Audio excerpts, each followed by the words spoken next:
ব্যাপার আছে গরম করে কিন্তু আমি সারা বাংলাদেশে বলেছি এই আমাদের ইউনিভার্সিটি সার্ভিস দেখুন ভাই ইউনিভার্সিটি সার্ভিস বেশিরভাগই পদচারণা এখানেই কম দিলেই পাই সাদা চিনি লাল চিনি সাদা চিনি এটারও তো রস হয় গুড় এটা রস হয় এটার গুড় হয় এবং এটার যে শ্বাস তাহলে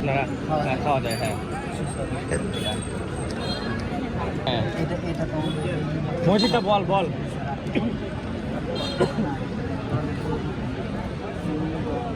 শ্যাম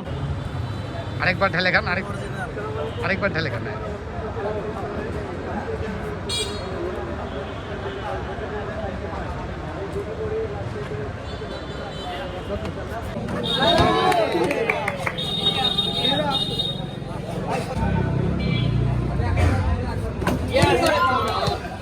প্রশ্ন দিতে পারছি না। আমরা পাখাও কোরিয়া থেকে আমাদের বক্তব্য এই অনুষ্ঠানের উদ্যোক্তা যারা রসগুড় এই প্রতিষ্ঠান এবং আমাদের স্যারকে সম্মানিত সভাপতি এই অনুষ্ঠানে বাংলাদেশ সুগার গবেষণা ইনস্টিটিউটের সুযোগ্য মহাপরিচালক ডক্টর কৌতুক আহমেদ এই অনুষ্ঠানে উপস্থিত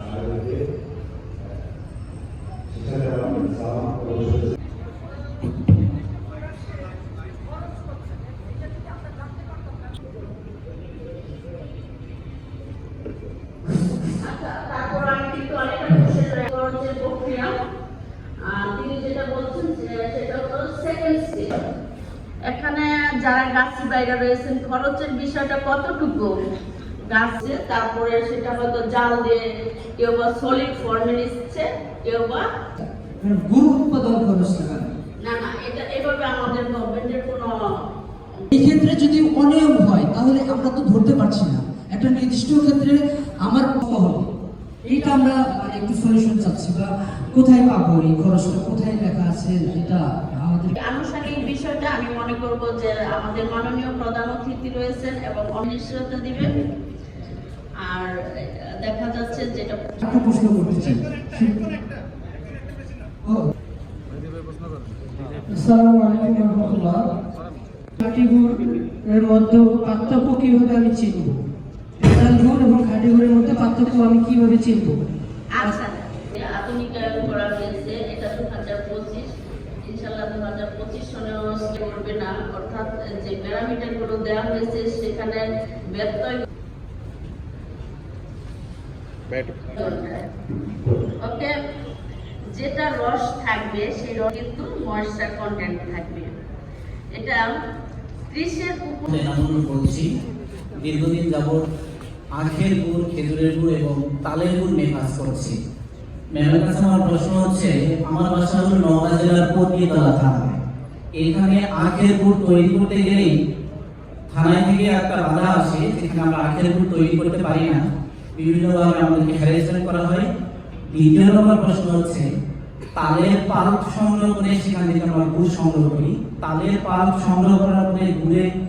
যে গুড়টা বানাই এখানেও কিন্তু ফাঙ্গাস আসে এর বিষয়ে যদি একটু হেল্প করতেন থ্যাংক ইউ সো মাচ কালকে পারবে না কিন্তু তার চোচা একবারে রঙিন আমরা দেখে বুঝতে পারবেন না যে এটা কাঁচা আছে এটা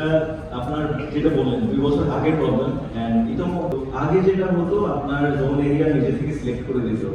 বাট এখন যেটা আমরা প্রসেসিং সেটা উপজেলা কিছু একটা থাকে যেমন আপনি যদি লিখে দেন বটতলা আমি কোন বটতলায় যাব থাকে আমরা বাকিটা আমাদের সাইড থেকে পূরণ করে নেব এটা আপনার সেক্ষেত্রেও হবে আমাদের একটা ডেডিকেটেড টিম আছে এটার জন্য তাছাড়া আমাদের অর্থাৎ উদ্যোক্তা হওয়ার জন্য একদম উদ্যোক্তার যে ধরনের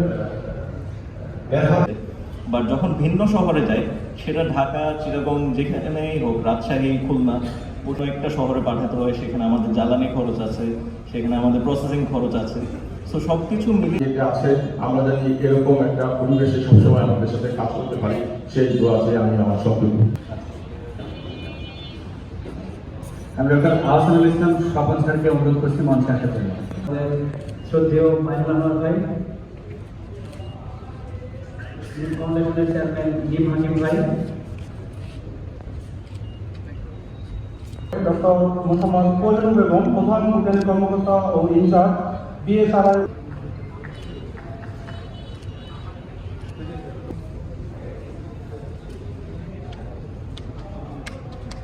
করবো এখানে দেখা যাচ্ছে অনেক নতুন প্রজন্ম যারা এটার সাথে জড়িত, এই উৎপাদন এবং বাজারজাতকরণে